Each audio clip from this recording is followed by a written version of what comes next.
Hello.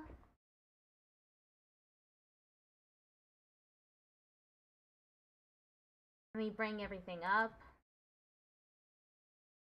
I have so many windows open because of Plover.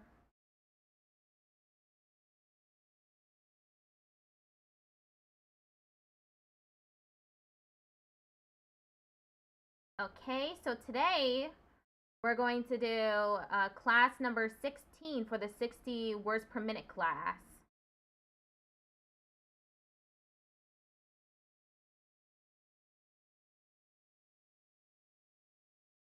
Okay, the video is up.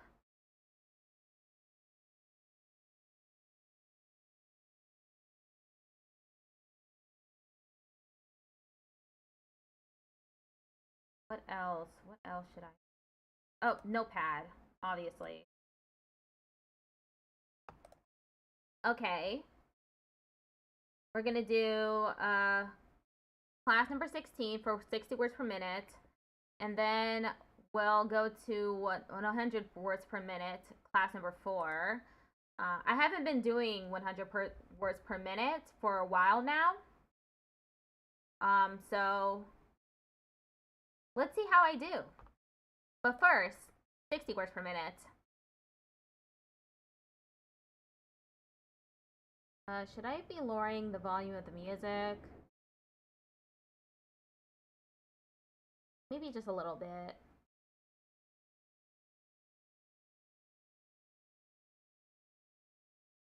I have no clue how that sounds.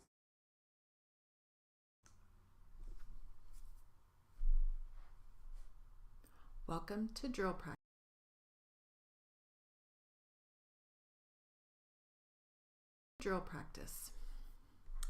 Let's get started with some sentences. Get our fingers moving.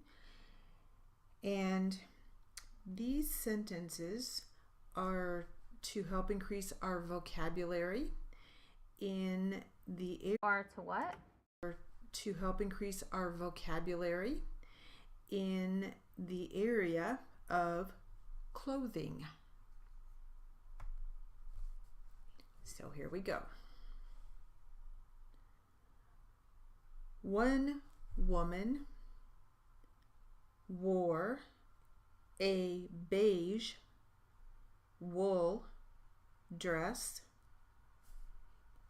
and a black sweater. She carried a leather purse. The other one wore a black silk skirt and a pink blouse with embroidery on the collar.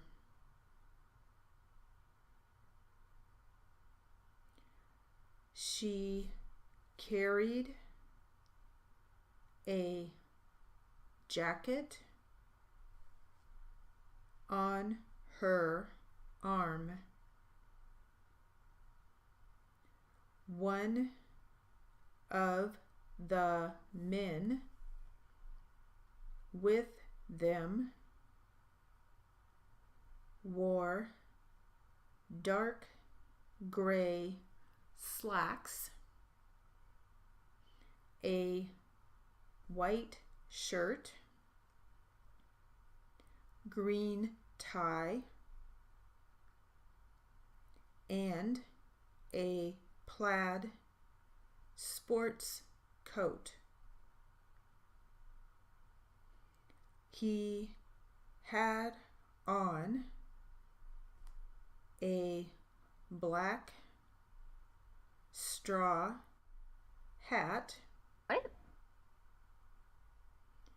And he wore sunglasses.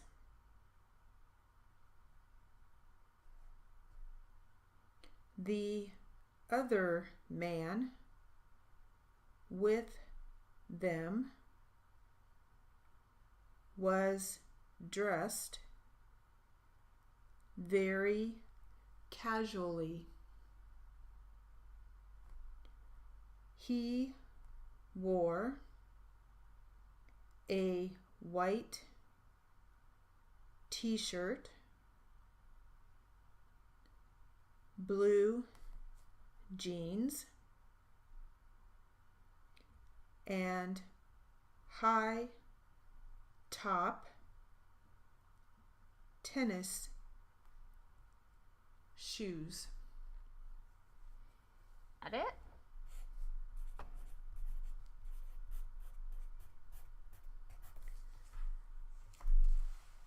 So that definitely adds to our vocabulary in the area of clothing, I would say. So that definitely adds to our vocabulary in the area of clothing, I would say. And one of the words that was possibly a little challenging, embroidery. Vocabulary. Vocabulary. Say, and in the area of clothing, I would say. And one of the words that was possibly a little challenging, embroidery. Embroidery. And I have my embroidery.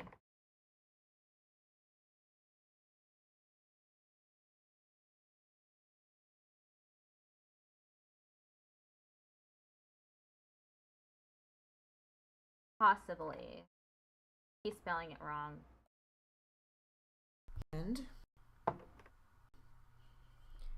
embroidery. Embroidery. Embroidery. And I have my handy dandy dictionary right beside me, and I want to look up one of the words because I have to tell you, I thought sunglasses was one word. So let me look here.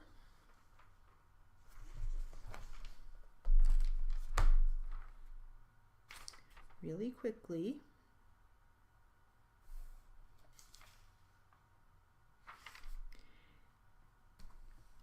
And sunglasses is one word.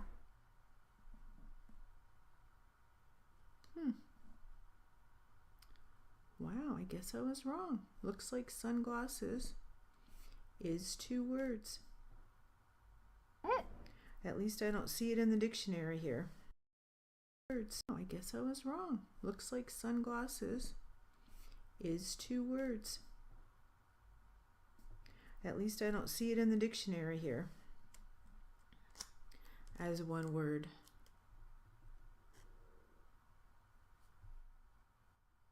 It's strange because it's popping up as one word for me. There's sunglass, and that is one word, it looks like. Sunglass, a convex lens for There's sunglass, and that is one word, it looks like. Sunglass, a convex lens for converging the sun's rays. Covering glass, a convex lens for converging the sun's rays, and glasses to protect the eyes from the sun. So it is one word. Okay. And I know that things change over the years, and possibly when this drill book was written, it's quite possible sunglasses was 2 words, sun and glasses. And possibly when this drill book was written, it's quite possible sunglasses was 2 words, sun and glasses. But it is 1 word. Yay. Well, thank you for letting me look that up. Glasses were drill book was written, it's quite possible sunglasses was 2 words, sun and glasses. But it is 1 word. Yay. Well, thank you for letting me look glasses. Possible sunglasses was 2 words, sun and glasses. But it is 1 word. Yay. Well, thank you for letting me look that up. I always keep my dictionary close by. All right. Let's see, what else do we have? But it is 1 word. Yay. Well, thank you for letting me look that up. I always keep my dictionary close by. All right. I always keep my dictionary close by me. Look that up. I always keep my dictionary close by. All right. Let's see, what else do we have for drills? Dictionary close by. All right. Let's see, what else do we have for drills? Now that we had a little drill there on looking up words in the dictionary, let's try these cities and phone numbers. Cities and phone numbers. Here we go. Manhattan Beach, 310-376-0521. Montebello, 323-725-6545. Montrose, 818-249-3971. Northridge, 818-993-1616.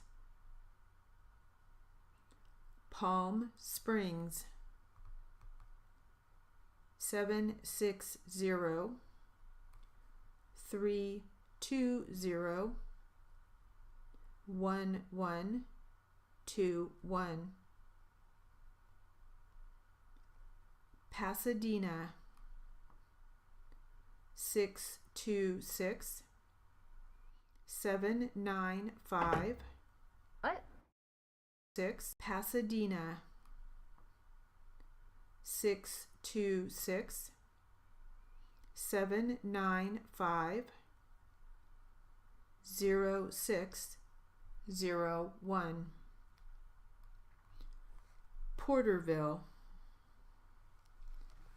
559-784-59. 559-784-6500. Riverside, 951-684-4250. Santa Barbara, 805-682-5600. 58682 5811. Simi Valley 805 522 7330. Thousand Oaks 805 497 0911. Torrance 310 325 3111. Upland 909 981 2961. West Hollywood 323 525 0018. Woodland Hills 818 883 2660. And that will conclude our drill practice. Whoa, really? That's it? Damn. That time really flew by, huh? It was like 10 minutes.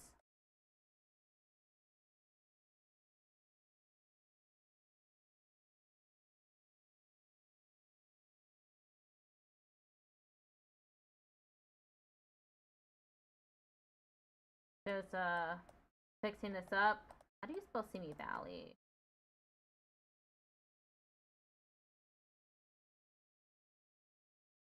This is how you spell Simi Valley.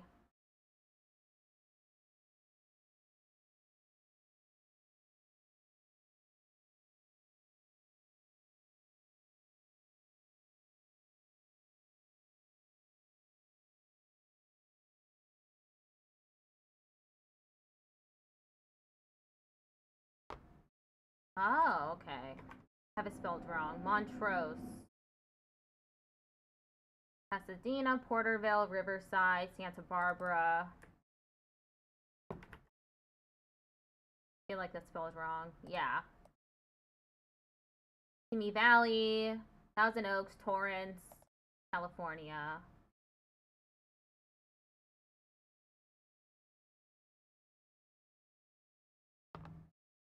West Hollywood, Woodland Hills, Upland. Okay, those are all correct.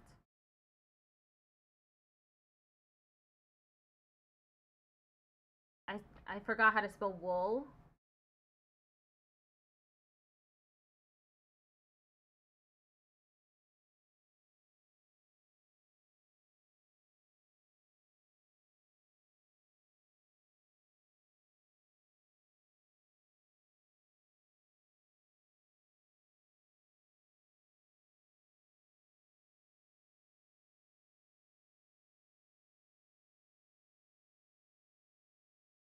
Okay, now I can paste this into my transcript file.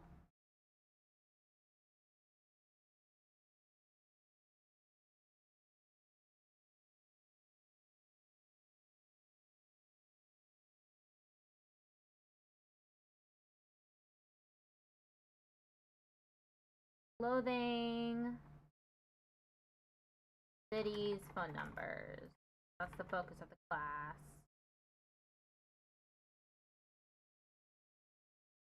Okay, next is jury charge and literary.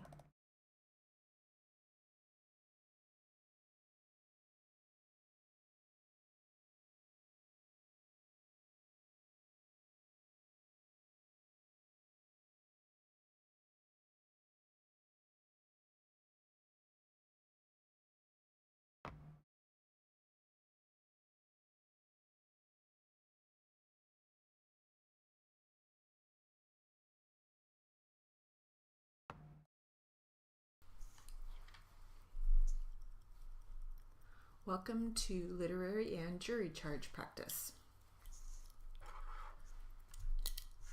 Let's go ahead and get started with some warm-up. Ready? Let's go ahead and get started with some warm-up. Ready?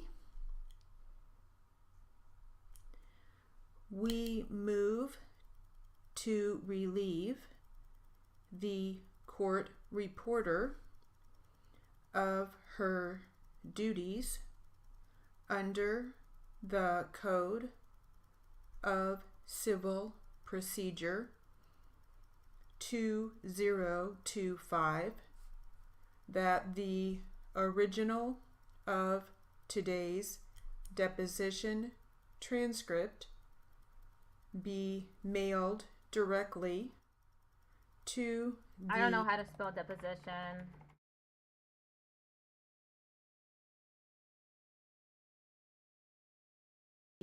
Be mailed deposition transcript be mailed directly to the deponent at her stated home address, that she have 30 days to read, review, and sign the deposition under the penalty of perjury. Any changes or corrections to the deposition transcript to be made. Any changes or corrections to the deposition transcript to be made on a separate errata sheet provided by the court reporter, also signed under the penalty of perjury. The court reporter to provide her with a mailing envelope with postage to my office. Perjury.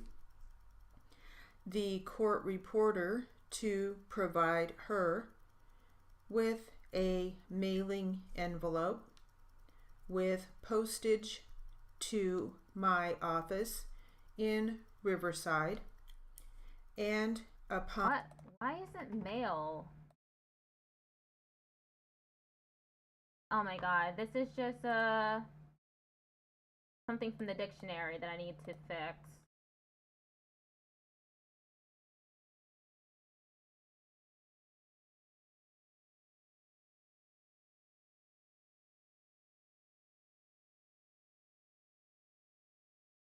There.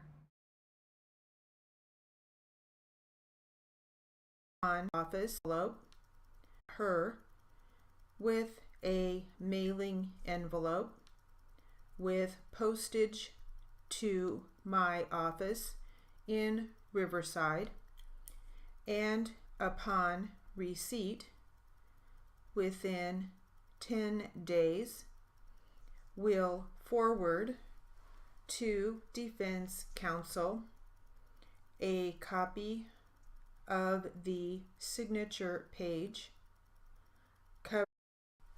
2 days will forward to defense counsel a copy of the signature page with Riverside, and upon receipt within 10 days will forward to defense counsel a copy of the signature page, cover sheet page, and errata sheet page of the deposition transcript.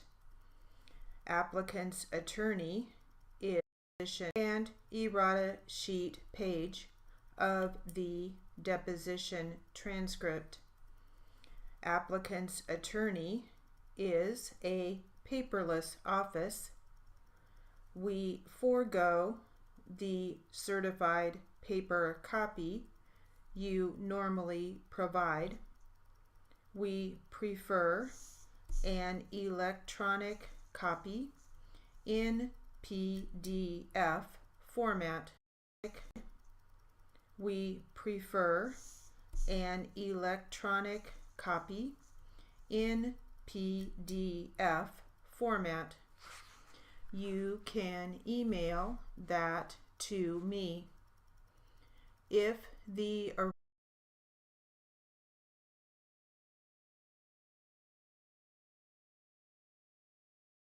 original that to me. If the original transcript is lost, stolen, misplaced, destroyed, or otherwise unavailable at the time of trial or any subsequent legal proceeding for which it may be required, an unsigned certified copy may be used with the same force and effect as the signed original. Signed original. Effect as the signed original.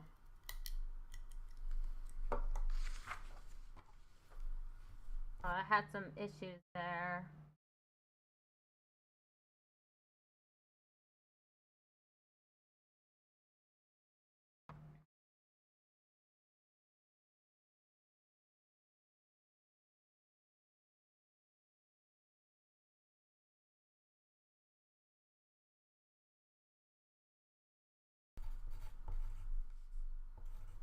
Errata sheet.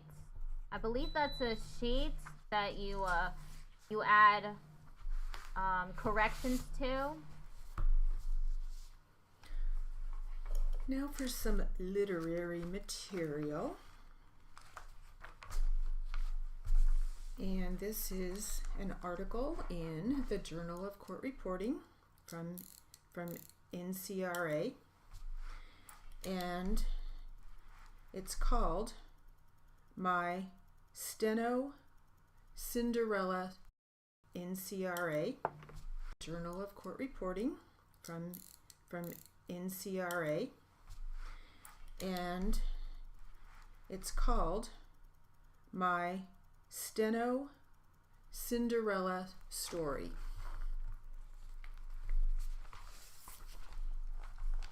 Ready? When I was a student, just starting to learn my theory, I was given a writer that I'm sure most of you have written on at some point or another. It was dark green with an old pull-out metal tray. The tripod was made out of steel, and the whole thing weighed a ton. Part of me thought this was just some hazing prank that I had to go through to get the nicer writers. But no, this was what I and the rest of my classmates were stuck with. While I was progressing through my theory classes. I fell in love with court reporting and developed a love-hate relationship with my writer, which I nicknamed the avocado. For the sake of this story, I wish I would have nicknamed it the pumpkin. While everyone was upgrading to the newest and best models, I was still inking my ribbon and reading from paper and dreaming of the day when I could write on those magical paperless models. I would tell my boyfriend how much I dreamed for the newest and greatest electric paperless student writer, or how much I dreamed for the newest and greatest electric paperless student writer, or how sick I was of typing up my paper notes on a computer. I was so beyond the archaic methods of the past and yearned for the efficiency of the future.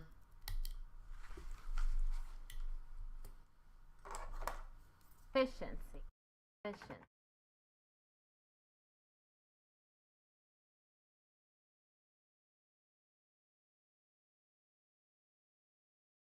Archaic. Yeah, I had it somewhat. I had the right idea.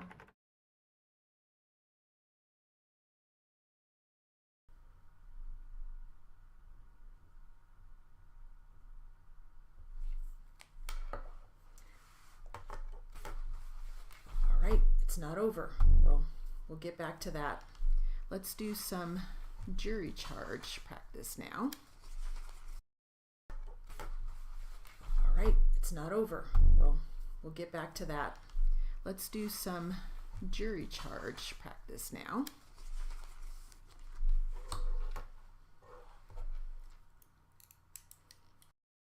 Let's do some jury charge practice now.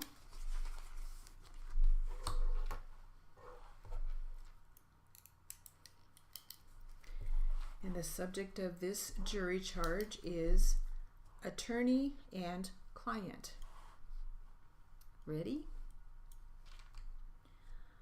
Ladies and gentlemen of the jury, an attorney at law, when retained by another, is entitled to fair and reasonable compensation for the professional services rendered.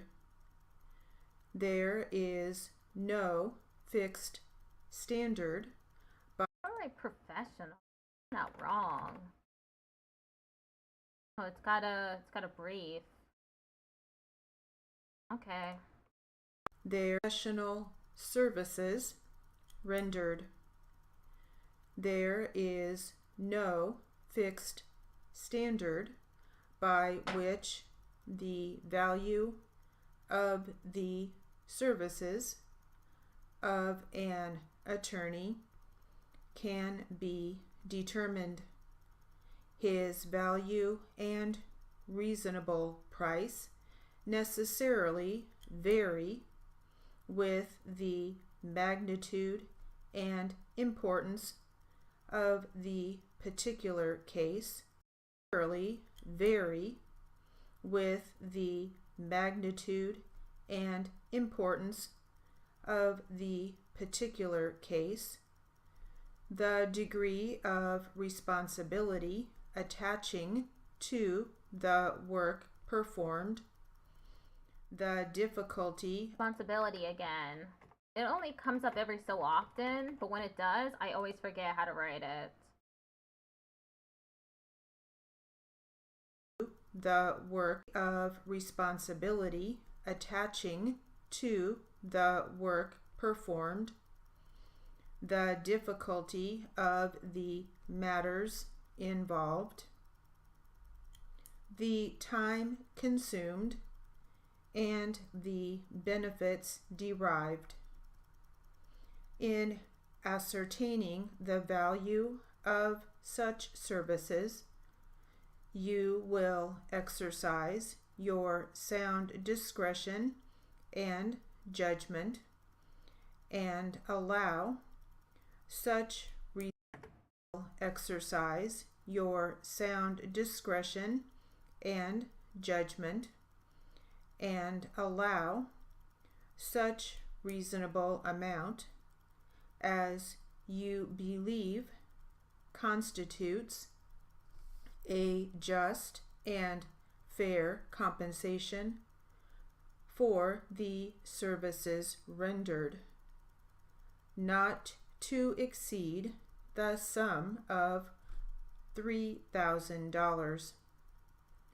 In determining the value of the services rendered, you may take into consideration the fact that at the time of undertaking the renderation, the fact that at the time of undertaking the work, the attorneys bound themselves to make no charge for the attorneys bound themselves to make no charge for their services if they failed to secure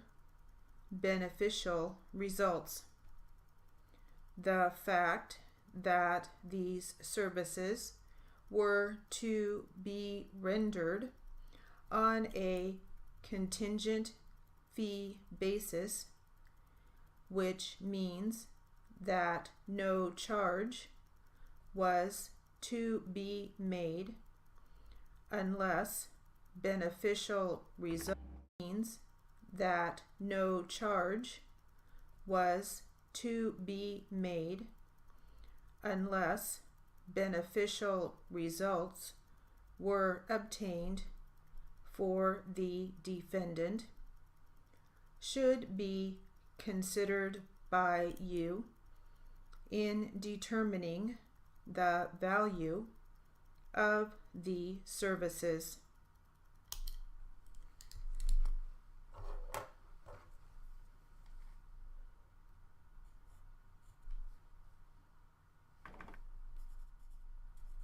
Exceed has a brief too. Okay, what words do we have in here that we might want to give a little extra practice?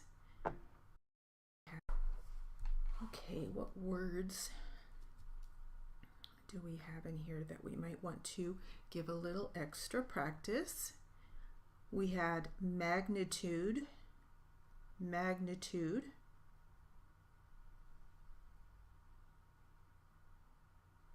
constitutes, compensation,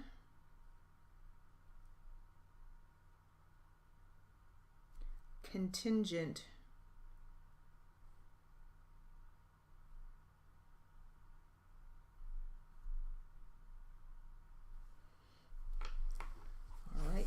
finish that one up in a bit, but now let's get back to our Cinderella story.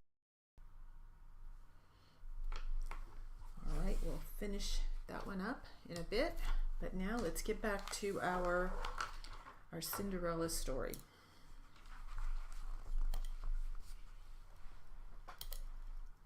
Ready?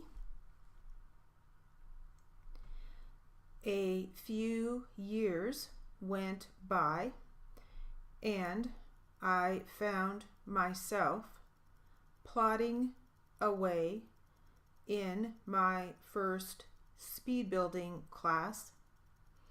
I came home from a productive day at school to find an envelope on my bed.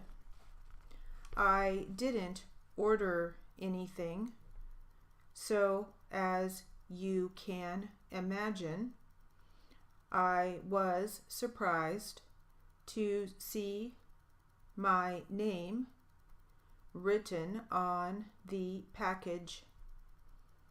Dan, my boyfriend, told me to open it.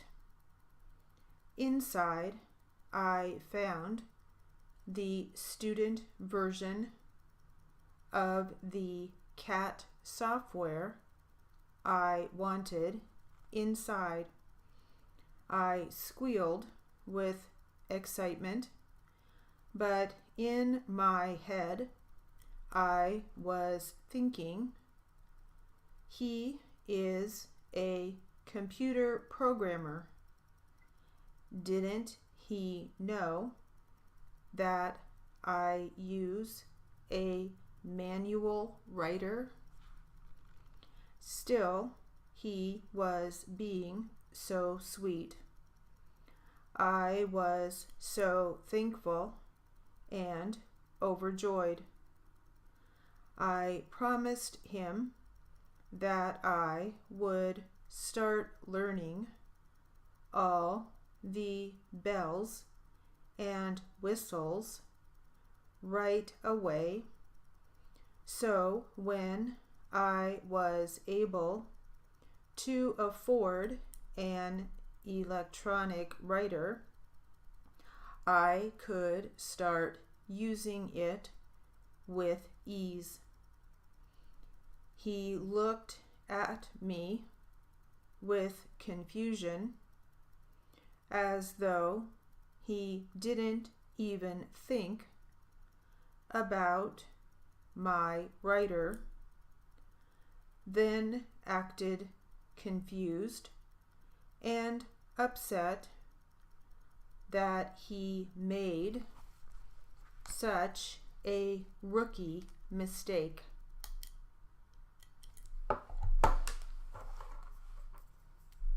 Envelope again.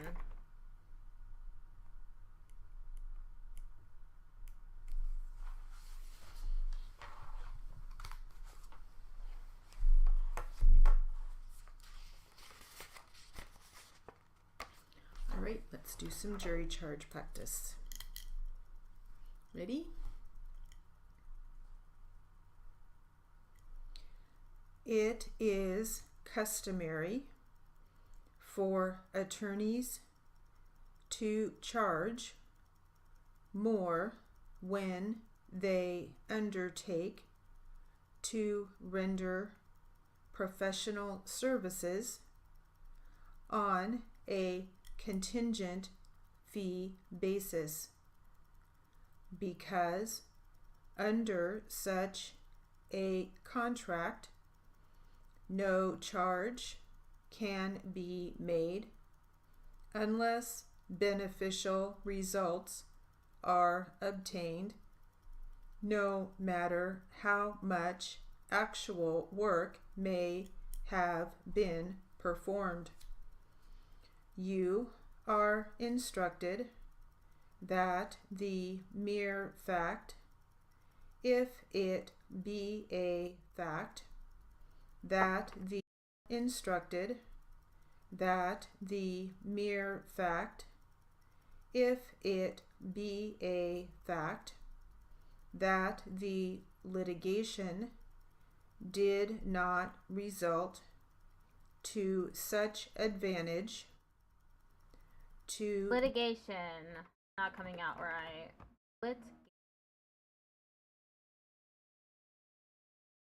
the litigation did not result to such advantage to defendant as he may have hoped it would, does not preclude the right of plaintiffs to recover in this action if the defendant employed the plaintiffs to prosecute the suit in question. The plaintiffs are entitled to be paid for their services.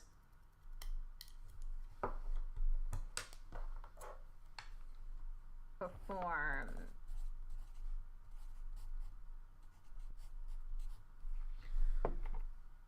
Okay, some words to practice. We have customary, undertake, contingent, beneficial,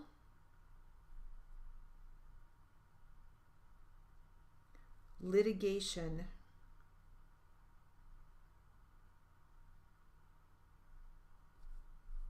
prosecute,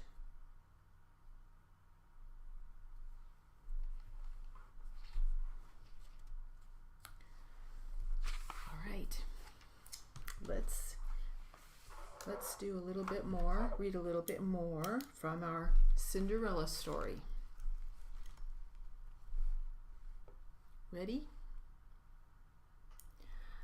I've got to tell you that when I'm well into my golden years, I think I will be able to remember those next few minutes with perfect clarity. He then went into the closet and pulled out a much larger box. My eyes widened, my heart was racing, and I had to sit on the bed due to shock. He let go of the package and it plopped in front of me on the bed. He then handed me a pair of scissors. Open it, he told me. All right, we'll have to wait to hear what's in the box. That will conclude our literary and jury charge practice.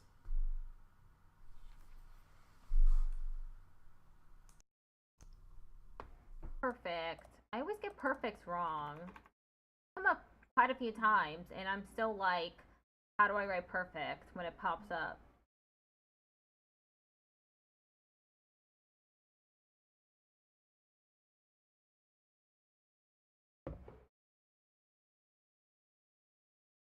I'm surprised I keep writing Cinderella correctly.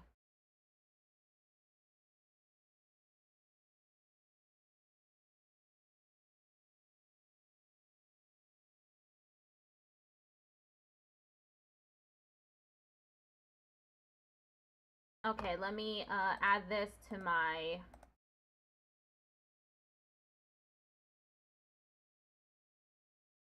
transcript file.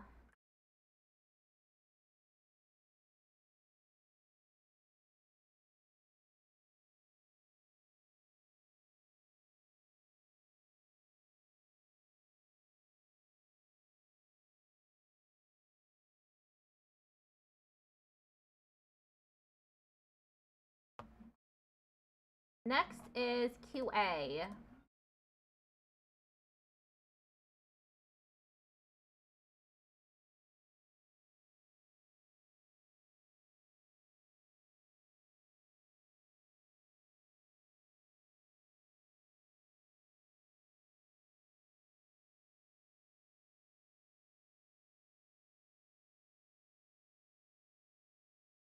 I'm having a easier time with this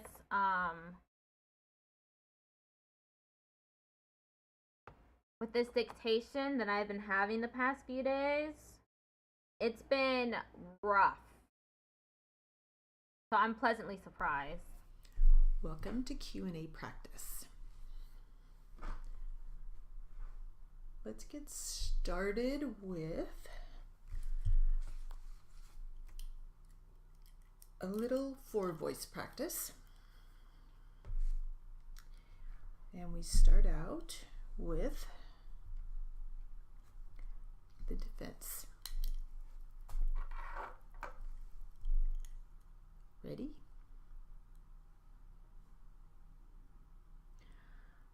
I need to review it to determine whether or not anything needs to be redacted in front of the jury. There might be hearsay. There might be other inadmissible statements made by my client or by the police officer. Well, you have a copy. Yes. And he's got a copy of. You have a copy. Yes. And he's got a copy of the transcript. But I didn't redact it. I didn't know it was going to be played in front of the jury. Well, they gave it to you. I already conferred with counsel, I believe. I don't know if counsel will confirm this, but let me know ahead of time so I can redact. I think I'm entitled, Your Honor, to check, to make sure, to redact any admissible, inadmissible items. Judge, well, that's what we call inadmissible items. Judge, well, that's what we are here for. What parts are you objecting to? And I should point out, Judge, this is the defense witness. A redaction is not going to simply be a black mark on a transcript. I am going to have to send the tape to the lab, have it redacted on, record over inadmissible parts, etc., etc.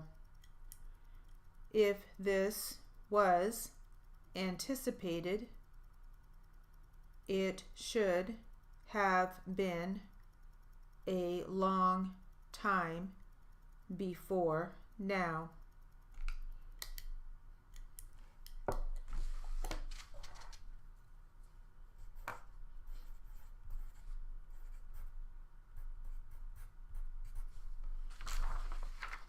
That was intense four-voice practice, colloquy, right? We had the judge, the defense.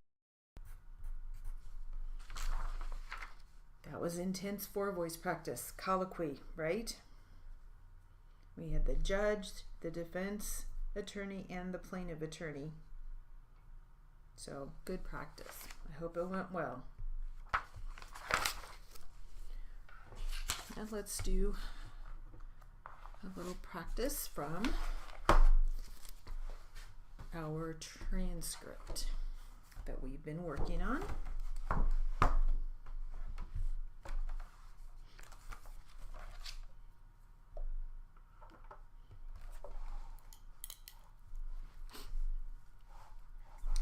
And we will start with the defense. Ready? The last ground rule to give you is we only have one reporter present. It's important we speak one at a time. If you will try and slow down and allow me to complete my question before you start your answer, I will attempt to extend the same courtesy to you and let you fully complete your answers before I ask another question. Okay? Okay. Any questions before we start? No. Do you have a California driver's license? No. It's been license of a California driver's license? No. It's been revoked. When was the last time you held a valid California driver's license? It was revoked October 28th. Well, it was taken from me October 28th. Then, at the court, it was officially revoked in 2005.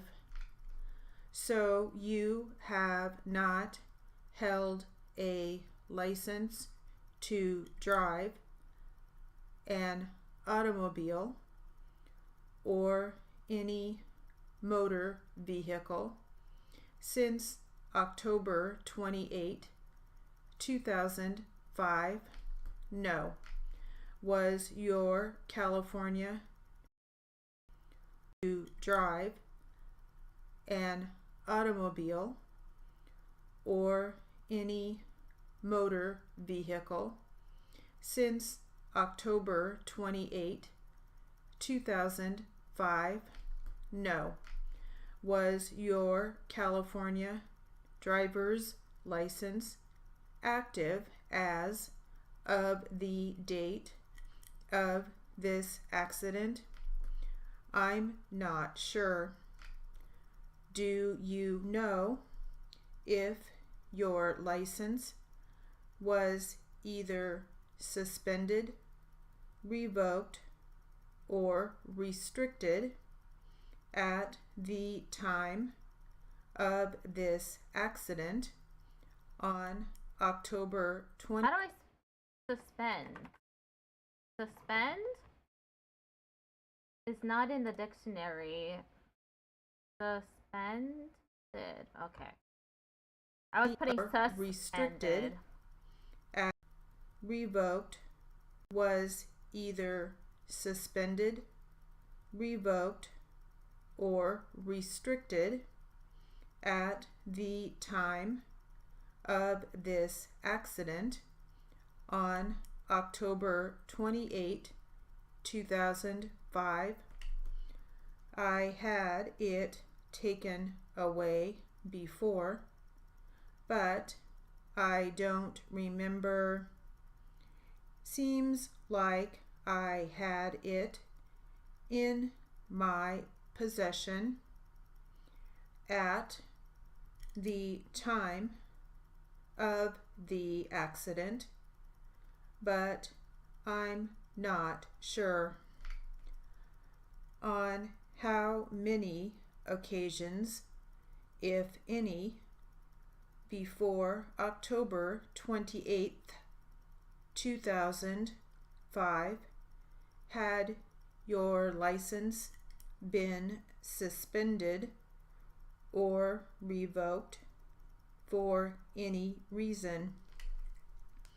Let me throw in an objection on the basis of relevance. You may answer. You said I may answer. Yes. Okay. Well, answer. You said I may answer. Yes. Okay.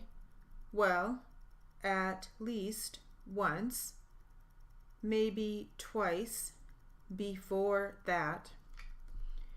And what were the circumstances surrounding the one or two times before October 05 when driving privileges were suspended?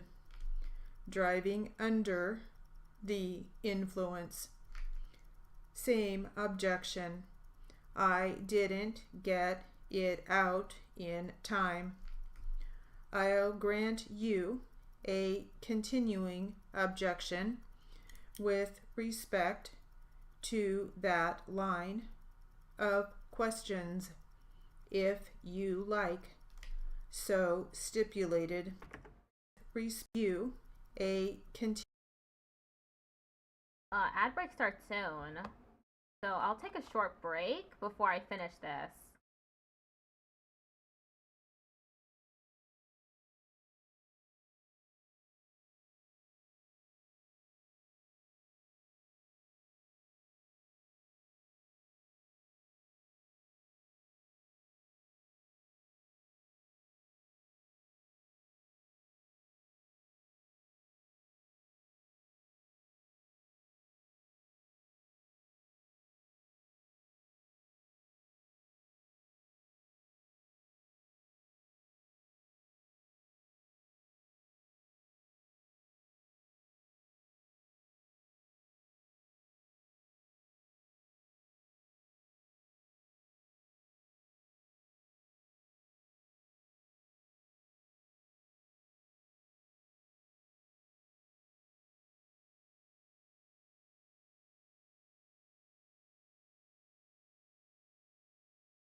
Okay.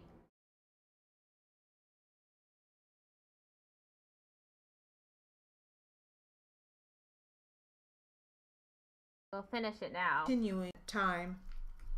I'll grant you a continuing objection with respect to that line of questions if you like. That objection with respect to that line of questions if you like. So stipulated. When was the last time before October of 2005 that your driving Stipulated. Stipulate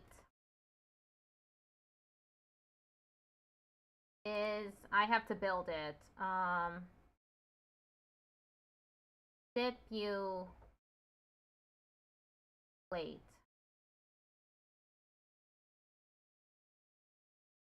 It was stipulate. So stipulated. and 5 before it to that line of questions if you like. So stipulated. When was the last time before October of 2005 that your driving privileges were suspended or revoked? I believe it was. When did they change that law? Revoked, suspended, or revoked? I believe it was. When did they change that law? 1990 or 91, when it went from 0.08 to 0.10.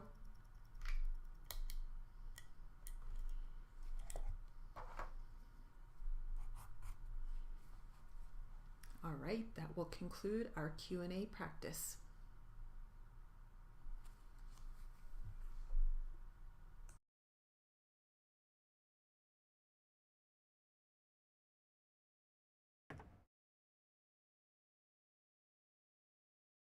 There was 05.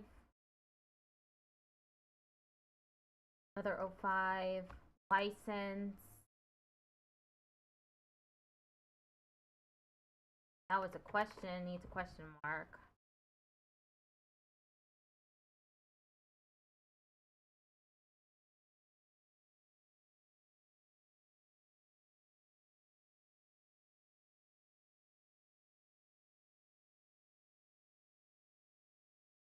Officers.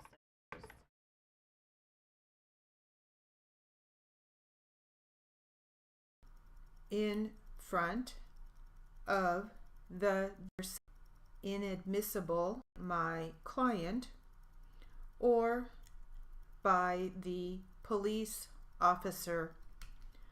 Well, you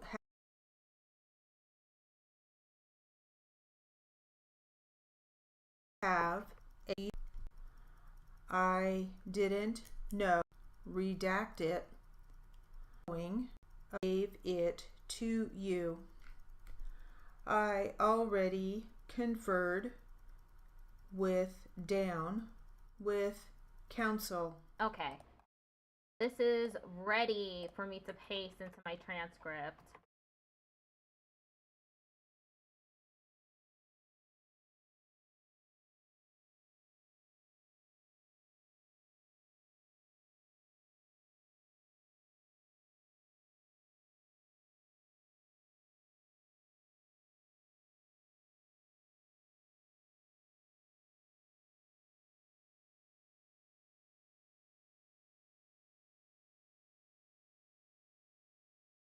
I know it says 4 voice.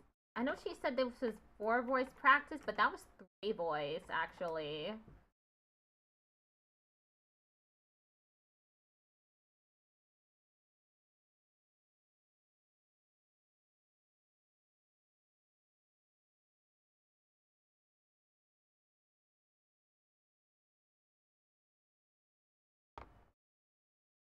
Okay, next is the test, I believe.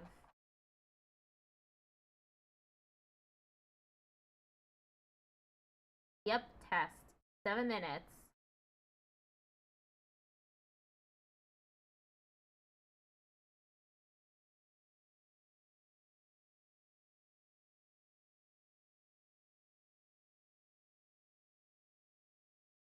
The URL was wrong. It says 78, it says 7 instead of video 73, 79.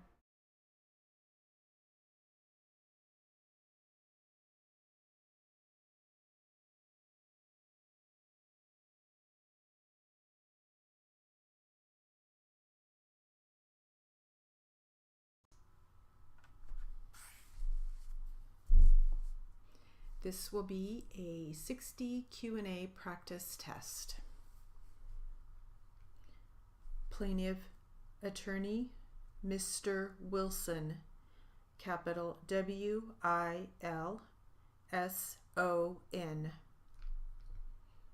Defense attorney, Mr. Morris, capital M-O-R-R-I-S.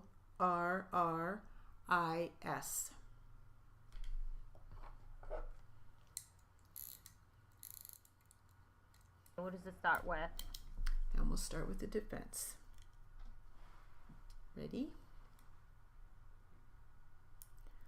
I want to take a moment here to put my cell phone on vibrate. There we go. Okay. My name is Jim Morris, and I'm an attorney here with State Fund. My purpose today during this deposition is merely to gather information regarding your workers' compensation claim. Okay.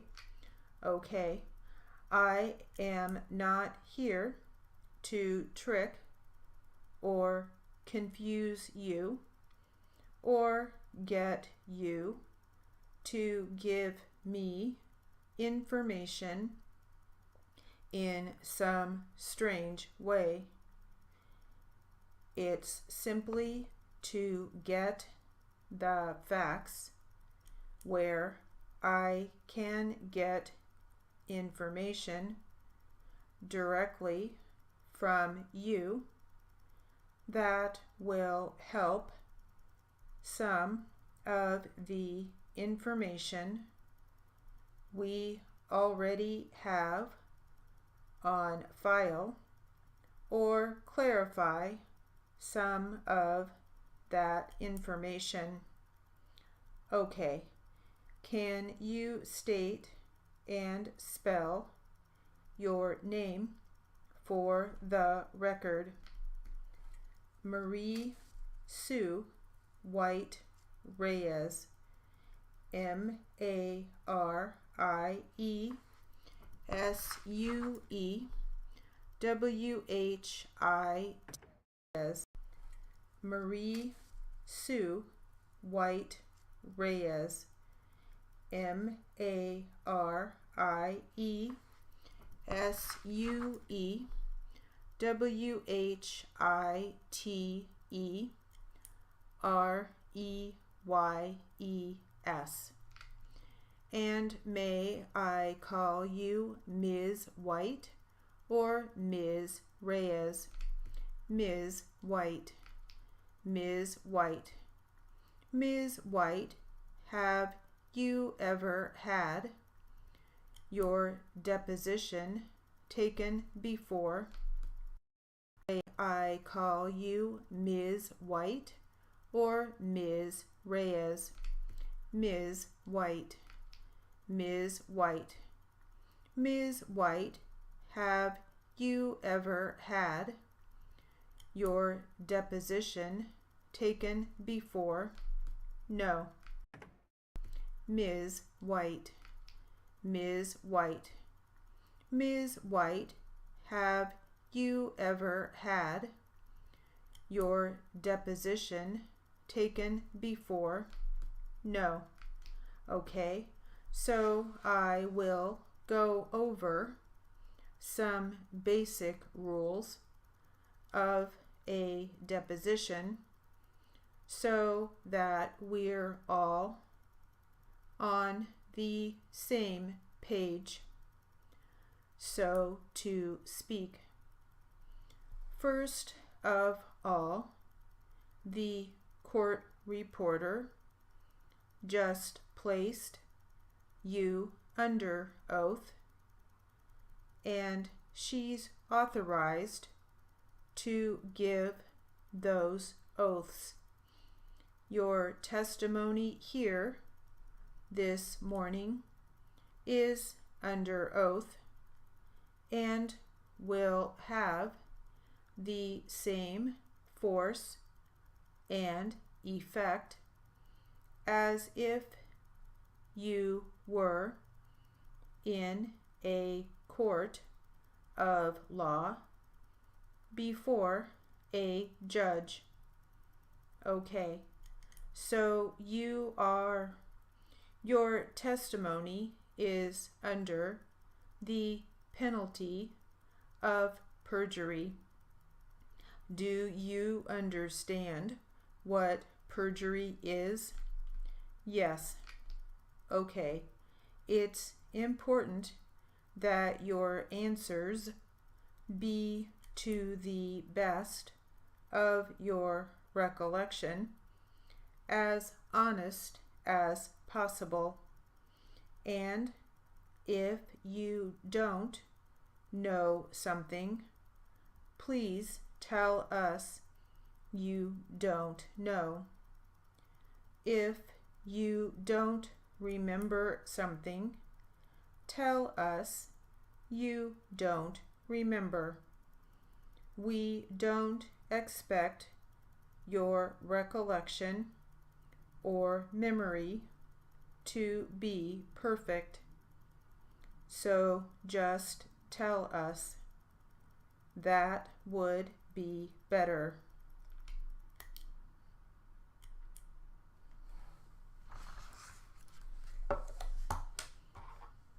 That was fast. All right, the word list.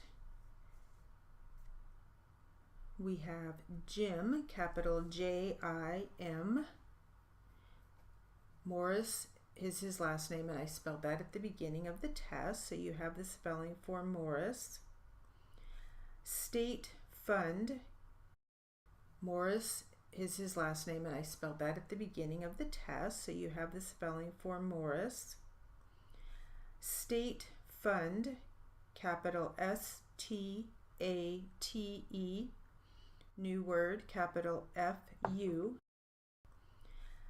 Beginning of the test, so you have the spelling for Morris. State fund, capital S-T-A-T-E, new word, capital F-U-N-D.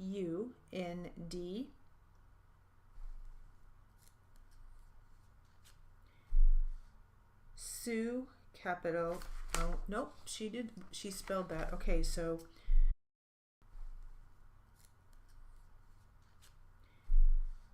Sue, capital, oh, nope, she spelled that. Okay, so we have Marie Sue White Reyes, and okay, so we have Marie Sue White, nope, she spelled that. Okay, so we have Marie Sue White Reyes, and she spelled all that out in the test. So you will have that information.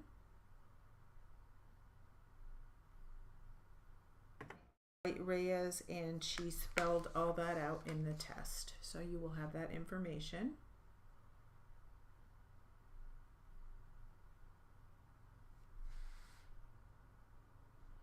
And that is it for the word list.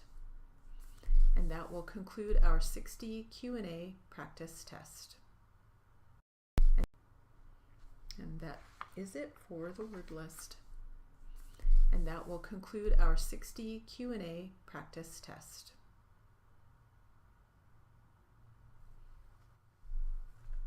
Okay,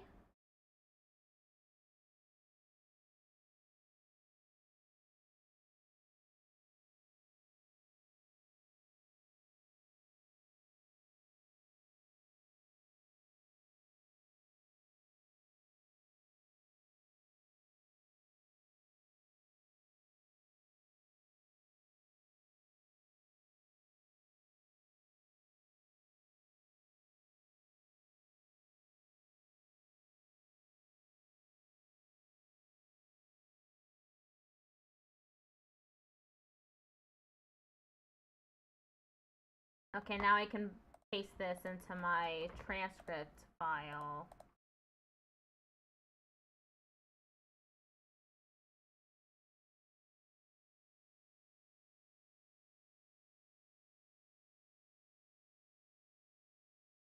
Next is the tip for the day.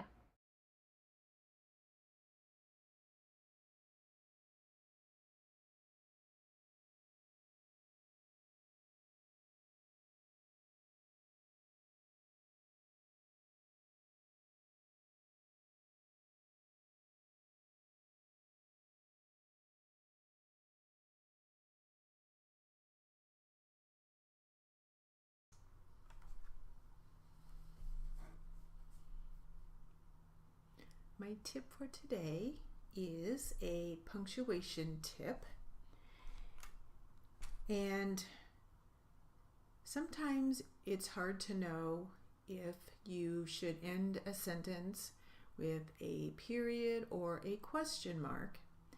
And that's because the way the question is asked, you can't tell. For example, because the way the question is asked, you can't tell. For example, may I have a copy by October 11? That's called a gentle command, or that have a copy by October 11. That's called a gentle command or a suggestion phrased in the form of a question. And in those kind of sentences, you would end the sentence with a period. Oh. You're not really. And in those kind of sentences, you would end the sentence with a period. You're not really asking a question. Again, it's a request, it's a gentle. You're not really asking a question. Again, it's a request, it's a gentle command, a suggestion phrased in the form of a question. Another example, will you please increase the copies to 6, not 3? It's a request, it's a gentle command, a suggestion phrased in the form of a question.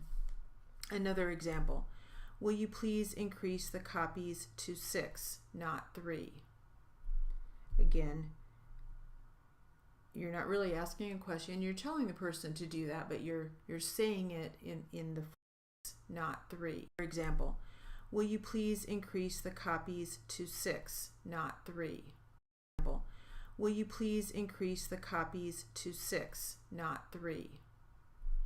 Again, you're not really asking a question, you're telling the person to do that, but you're saying it in the form of a 3. Again, you're not really asking a question, you're telling the person to do that, but you're saying it in the form of a question. Saying you're not really asking a question, you're telling the person to do that, but you're saying it in the form of a question. So you're not really asking a question, you're telling the person to do that, but you're saying it in the form of a question. Such polite requests call for action, not for answers. To do that, but you're saying it in the form of a question. Such polite requests call for action, not for answers, and are spoken to those who are usually willing in the form of a question. Such polite requests call for action, not for answers, and are spoken to those who are usually willing or obligated to complete the question. Such polite requests call for action, not for answers, and are spoken to those who are usually willing or obligated to comply. The words will and may often begin these sentences. Answers and Such polite requests call for action, not for answers, and are spoken to those who are usually willing or obligated to comply. The words will and may often begin these sentences. Now, if the sentence starts with the word can instead of may or will, then you would end it with a question.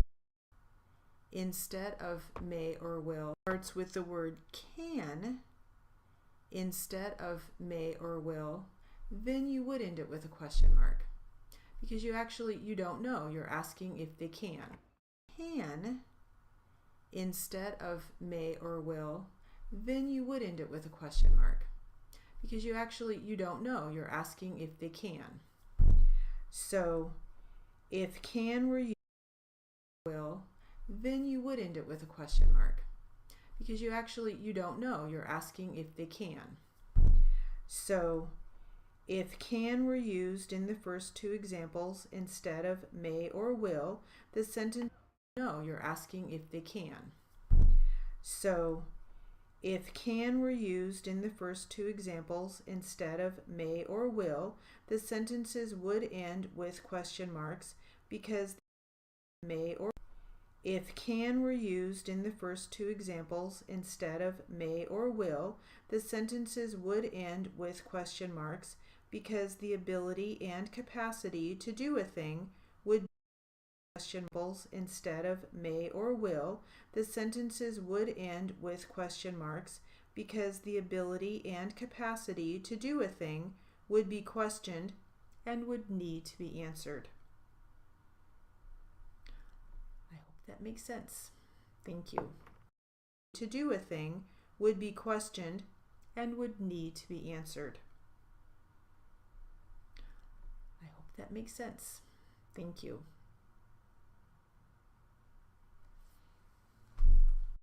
Answered. I hope that makes sense. Thank you.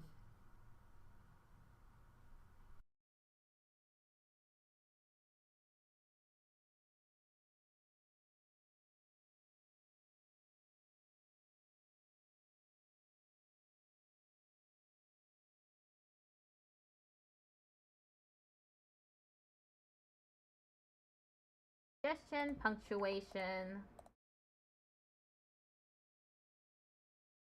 Should.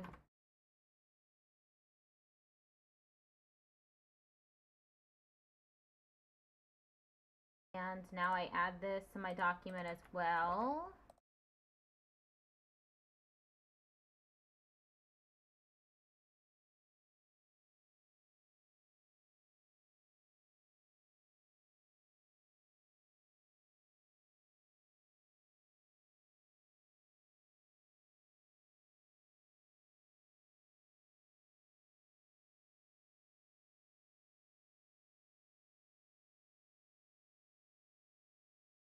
We're going to move on to the 100 words per minute in a few seconds.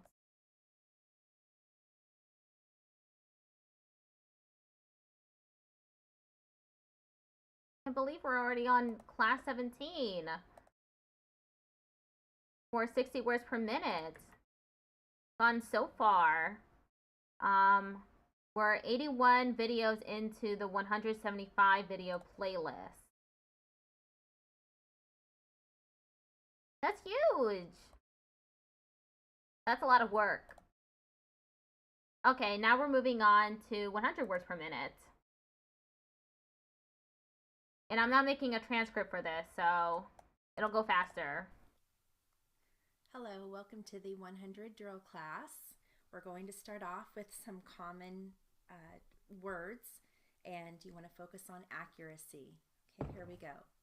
Nag, knob, net, nut, nip, gap, gal, gag, gas, got, get, gut, gill, jar, jab, job, jog, jig, jot, yell, yet, snug, snuff, grit, grip, grub, girl, graft, lap, lab, grill, leg, let, lug, bell, big, bit, bat, dad, dug, dot, dip,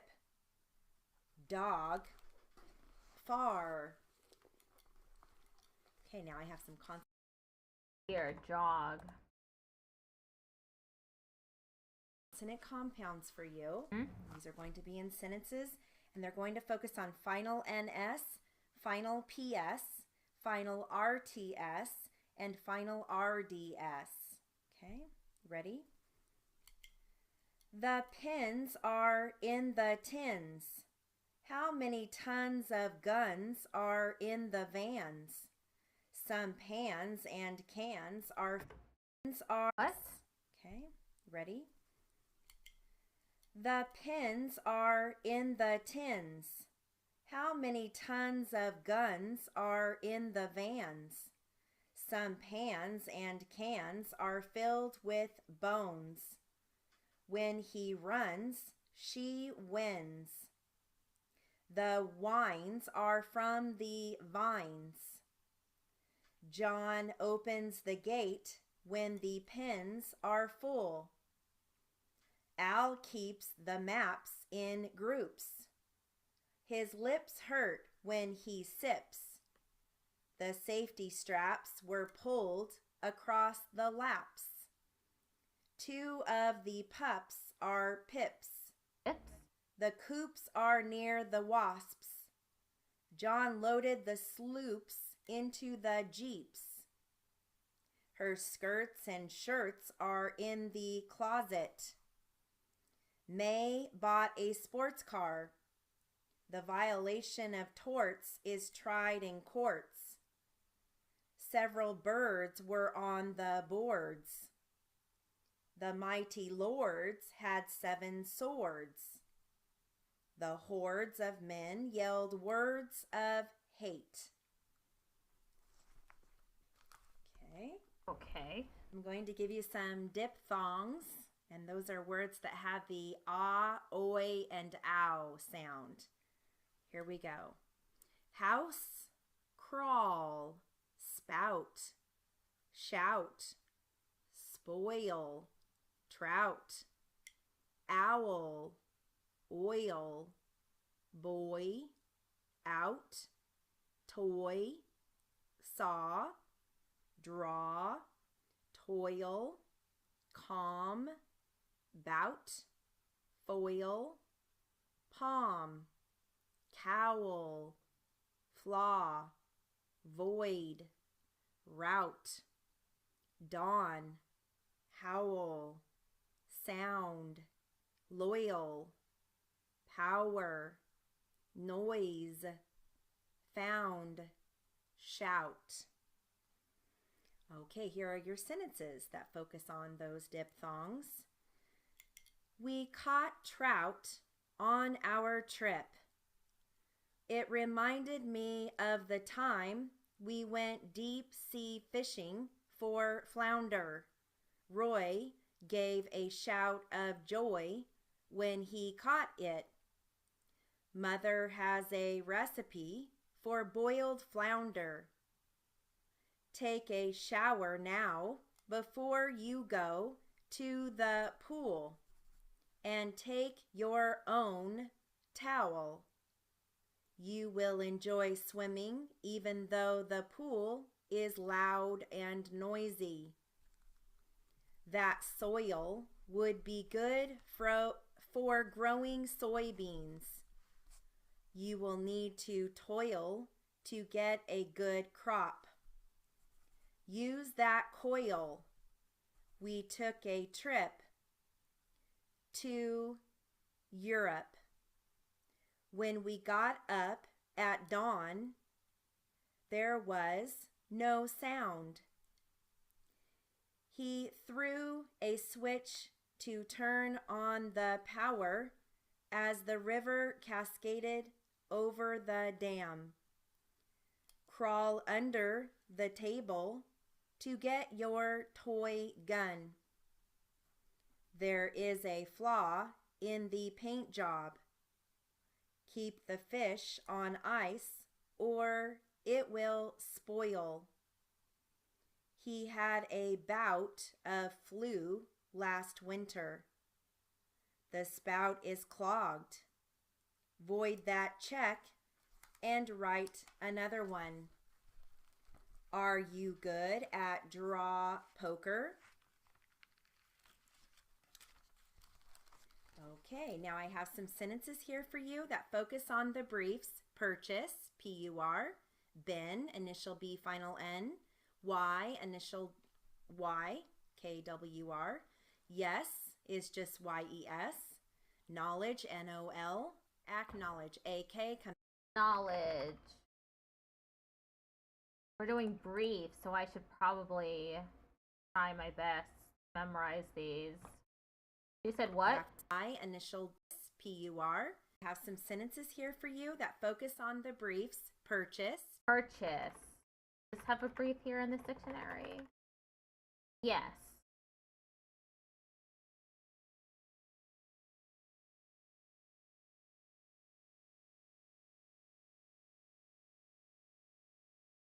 Purchase.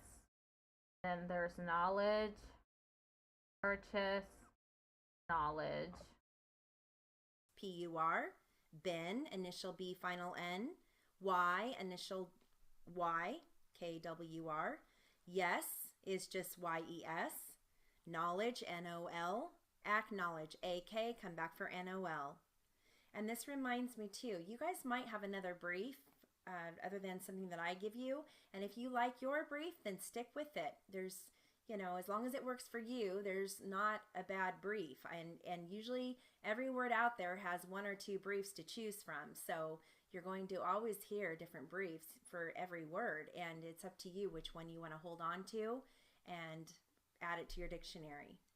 Okay. All right, here we go. It has been a while since I have seen him. Why has it been so long? Why is it you have been late every day? Why didn't you acknowledge my presence? Knowledge is the state of being aware of something. Why is it said that a little knowledge is not a good thing? Yes, I would like to purchase the coat. You should acknowledge that debt. Why? You purchased it over a year ago. I acknowledge receipt of payment. How many purchases did you make? I have been studying to enhance my knowledge of that subject. Why has he been late so many times? Yes, I agree with your decision. Yes, I am ready to go. He is knowledgeable in the field. Are you purchasing your home? He has acknowledged the seriousness of it. Put your purchases in the trunk of the car. Cognizance is a judge's acknowledgement of facts. When a judge takes cognizance of a fact, he is acknowledging that the fact is true so that the parties do not have to prove it. I thought I was the only one purchasing it. And then I acknowledged that I made too many purchases. And there are a few phrases that you can choose to phrase if you like with many. Cognizance.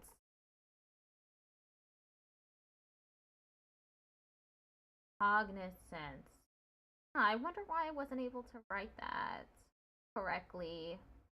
Receipt too. I keep putting the P in there when it doesn't belong in there. Receipt. Too many. TAO final M, the PL. So many. SO final PL. How many HOU final PL. There's some great phrases with many. Okay, let's see here. We only have a few more seconds, so I'm going to give you just a few words and then a few sentences. Okay? Hey. All right. You can see I really struggled with purchase. You're going to hear exact, been, letter, can, they, which, he, some, about, would, there, by. Here we go. When did my letter about the new assignments reach you? Do you remember the exact date? Mr. Carter would like to know if there have been any questions regarding the changes. He can meet with any of the workers who are unhappy. Some of their questions can be answered by us on Monday, which is the day of the general meeting. I feel the overall response to the changes will be good. If you have any other ideas or complaints, just let me know so they can be handled promptly, and I am sure to your full and complete satisfaction. Okay, that concludes our drill class for the day. Woo! Hello, this is the literary and jury charge portion of the 100 class. We're going to start out with a speech. Speech. Ready? Mr. Chairman, members of the board, my name is Ed Smith. I am Vice Chairman of the Redevelopment Board. I would like to speak on behalf of the board, in fact, for Mr. Jones, the chairman. He is unable to be here tonight at this time, but will probably join us later. In order to save time, I have put together some pictures so that you can look them over. They are right here on my computer.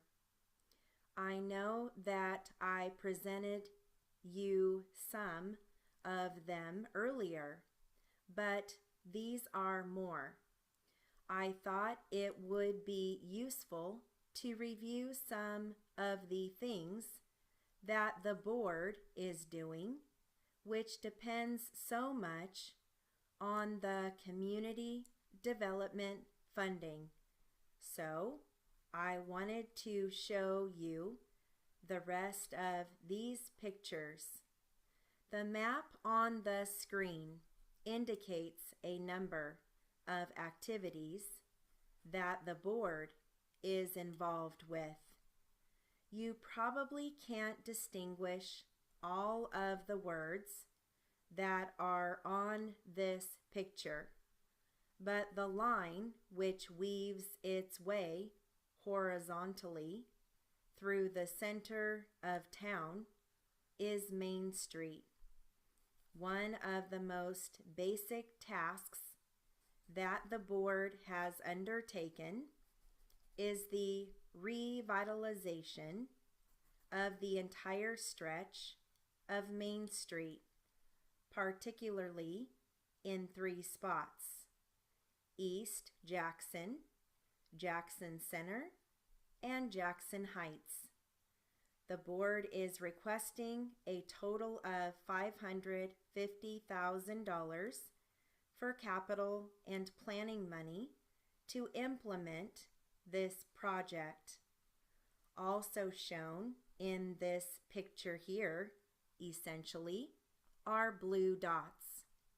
These blue dots indicate buildings that are being studied for reuse. Another project that is being undertaken by the board is shown in, I think, red dots or green dots, and they indicate model blocks. Model blocks is a program that I think you are familiar with. They are selected blocks that may occur anywhere along Main Street where architectural design studies have been undertaken for the specific purpose of assisting shop owners and shopkeepers in the upgrading of their own facilities. Let me be a little bit more specific about various components of the program. First, the Main Street Revitalization Program. We think of it very simply in three terms. That is, that which happens in Jackson Center, that which is taking place in East Jackson, and that which takes place in Jackson Heights. The check marks on the chart indicate that each one of those three areas qualifies for two kinds of funding. One is urban systems, and the second is community development block grant, or CDBG funds, which are the funds that we are asking for tonight. So, the improvements undertaken in the Main Street Revitalization Study would include traffic control, some improved parking, planting, lighting, perhaps median strips, and sidewalk paving. The usual feature about this year's program is that the urban systems funding is available to the town of Jackson if the town of Jackson undertakes its own planning. It is expected that when the plans are complete, we will be applying for as much as $2 million worth of urban systems money. That is entirely outside of the town of Jackson, because many of the improvements do not qualify as legitimate urban systems funding.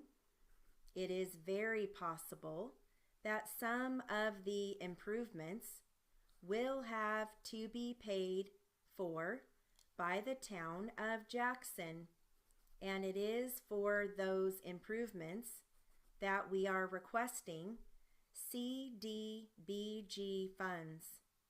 Looking more explicitly at just what is being proposed, this is a view of different pictures showing the plain view of Jackson Center. You can see the Commons being a large gray paved area with trees scattered throughout it. More important is the horizontal gray line, which represents Main Street. The line vertically to the left is the intersection with Pleasant Street. This particular slide shows that some sort of median or divider down the center might be appropriate for that portion of Main Street shown in this picture. The combination of a divider planting along the sidewalks on both sides, the north and the south sides of Main Street, elimination of the turn from Main onto Walnut Street, revision of the intersection near the Walnut Towers, planting along that same strip, possibly the introduction of a left-hand turn from Main Street onto Oak. All of these are traffic improvements, plus the actual retiming of the signal at Pleasant Street and Main Street. These are all part of the urban systems improvements that are being studied just for Jackson Center. A blow-up of the intersection just at Pleasant and Main Street indicates more than just the divider down the center of the street. Contemplated is a relocation of bus stops. The planting strip down the center would have trees in it. There would be a grass berm. There would be places where the cars could break through that planted median strip in order to make, for example, a left-hand turn heading west on Main Street to connect to South Street. This is indicative of the kind of improvements that the board has been supporting and doing over the last 3 years. And this particular section of Jackson Center really represents one of the last pieces in the jigsaw to connect those improvements that exist already from in front of the town hall all the way to Broadway Plaza. Here is a sketch by the landscape architect of that portion of Main Street when the dividing median strip is provided and trees are continued down there as has already been started.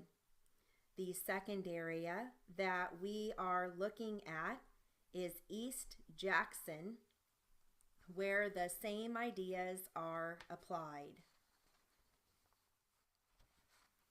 I did terribly.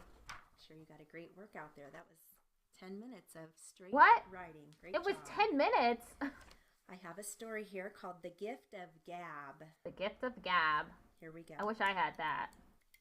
Although she told me not to talk to strangers, my mother always did.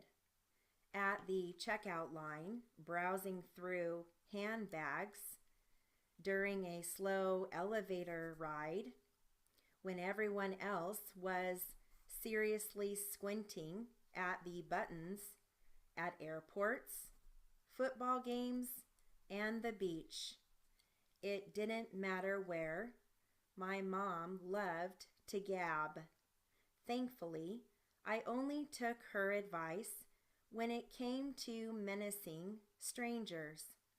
I believe I'm better for it.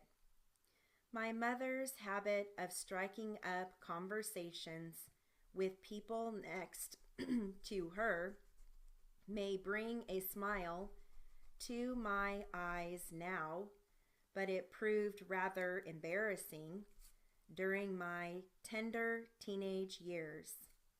Lynn is getting her first one too, she confided to a woman who was also shopping with her adolescent daughter in the bra section of the Kohl's department store. I contemplated running and hiding under a nearby terry cloth bathrobe, but instead I turned crimson and hissed "Mother" between gritted teeth. I felt only slightly better when the girl's mother said, "We're trying to find one for Sarah, but they're all too big." Not everyone responded when Mom made an observation and tried to spark a brief discussion. Some people gave her a tight-lipped half grin, then turned away. A few completely ignored her. Whenever I was with her during those times, I could see that she was a little hurt, but she'd shrug it off and we'd continue on our way. More often than not, however, I would wander off somewhere and come back to find her gabbing away. There were occasions when I was concerned that I'd lost her in the crowd, but then I'd hear her singing, sing-song laugh, and a comment like, "Yes, yes, me too." Through these spontaneous chats, my mother taught me that our world is much too large or too small, take your pick, not to have time to reach out to one another. She reminded me that as women, we enjoy a special kind of kinship, even if we're really not all that alike. In the most mundane things, there are common threads that bind us. It may be the reason we like paper versus plastic, or why a navy sweater is never a bad buy, or why the national anthem still gives us goosebumps. One of the last memories of my mother when she was in the hospital and a few hours from dying from the breast cancer that had ravaged her down to 85 pounds is of her smiling weakly and talking to her nurse about how to best plant tulip bulbs. I stood silently in the doorway, wanting to cry, but feeling such a surge of love and warmth. She taught me to see spring in others. I'll never forget it, especially now when I turn to someone and say, "Don't you just love it when..."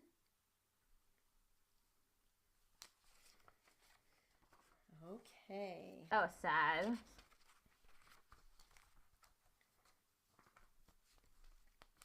I've got another drill here for you. Actually, it's not a drill. It's a paragraph.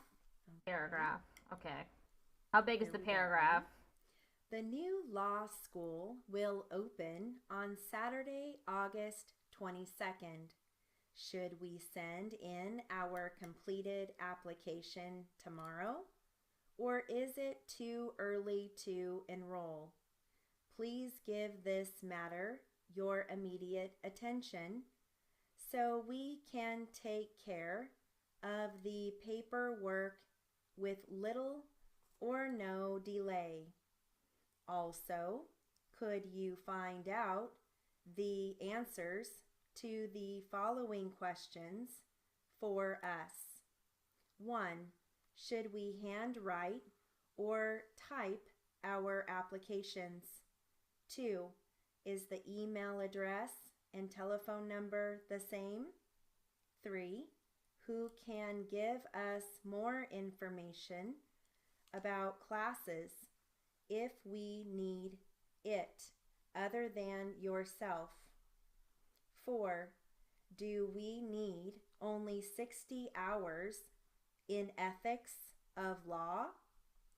5. Who sent the material in the yellow envelope? 6. The application says must have completed 100 hours in English. Does English 101 and General Ed English classes fulfill this requirement? I shall look forward to hearing from you. All right. Okay, we're going into another ad break, so be right back.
Okay, let's get back into it. I'm going to do some little bit of legal. Okay. Legal. You're going to hear testimony, which I write that as T, initial T, final M. Exhibit, X-I-B-T, you can squeeze that. Inferences, counsel, I write that as K-O-U-N. Closing, arguments, examine, indirect, evidence, EFD, circumstantial, tangible, identification, I write that as F-I-G-S, hearsay, H-A-E-R-S, and document, I write that as D-O-M-T. Here we go, ready? Testimony and exhibits are introduced in a case to Testimony again.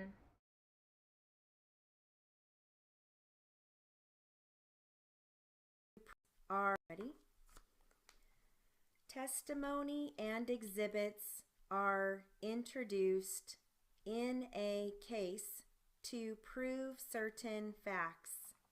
Testimony is given by witnesses and may include opinions, facts, and inferences.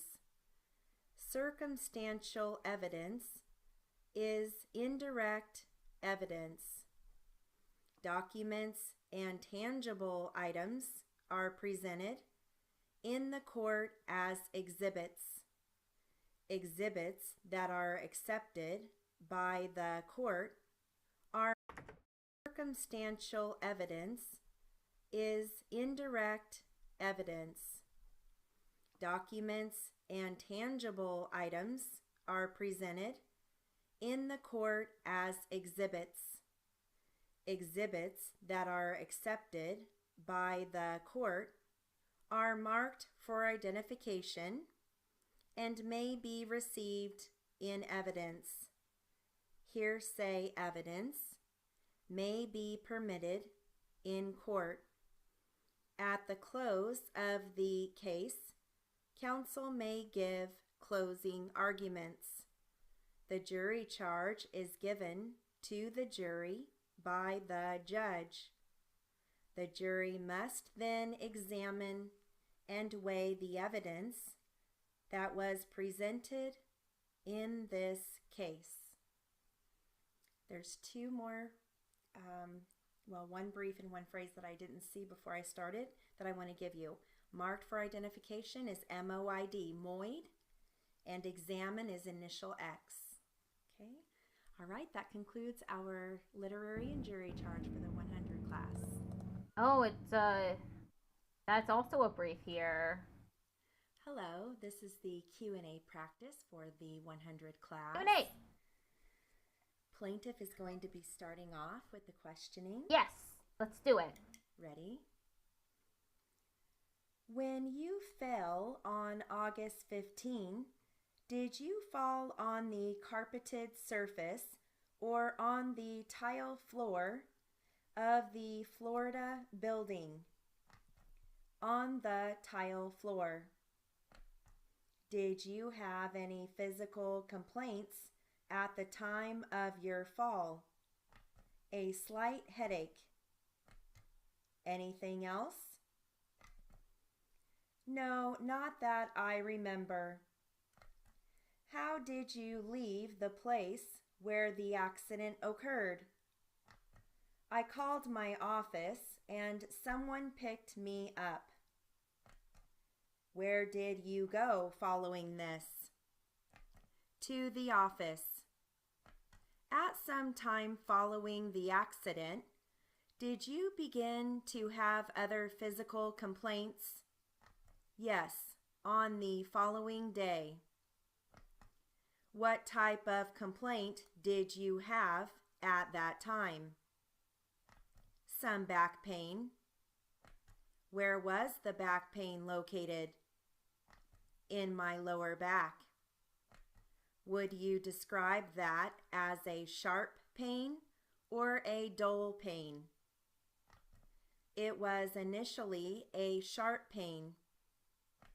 When is the first time that you sought any medical treatment? I think the following day. Whom did you first see? Dr. James Daly in Miami. Had you previously seen Dr. Daly? Yes. When did Dr. Daly, when he examined you that day, did he give you a diagnosis or explain to you what was causing your pain? He did not. Did he give you any treatment at that time? He sent me for x-rays. After you had x-rays, Did you see him again? Yes, I did. At that time, did he give you any diagnosis or explain to you what was causing your pain? He said he was unable to explain the pain and that the x-rays showed no visible damage. Did you subsequently treat with other doctors? Yes. Who else did you see? Dr. Martin Long in Tampa. Who referred you to Dr. Long? I had seen Dr. Long before. Was Dr. Long able to explain to you what was causing your pain? No, not at that time. Did you continue to have this low back pain and headaches when you saw Dr. Long? Yes, I did. How long did the headaches last? 3 weeks, a month. It was one continuous headache. It never left me. So it was constantly there for 3 weeks to a month? Yes. Have you been bothered by any headaches since that went away? Not since it finally went away, no. Have you treated with any other doctors besides Dr. Daly and Dr. Long since the day of this accident? Dr. Richard Baker. Had you treated with Dr. Baker before? No. Who referred you to him? Carol Ross. Is she a friend of yours? Yes, she is. Do you remember approximately when you first started treating with Dr. Baker? When I couldn't get rid of the back pain. Well, was that within, let's say, 6 months from when the accident occurred, or a year? I believe so. Which one? 6 months to a year, somewhere in there. Somewhere in that time frame, 6 months to a year, from the day of the accident, you saw Dr. Baker? Yes. How frequently were you treating with Dr. Baker when you first went to him? Initially, a couple times a week. So for what period of time did you treat with him for a couple times a week? I guess that went on for about a month. Did you notice any improvement? Yes.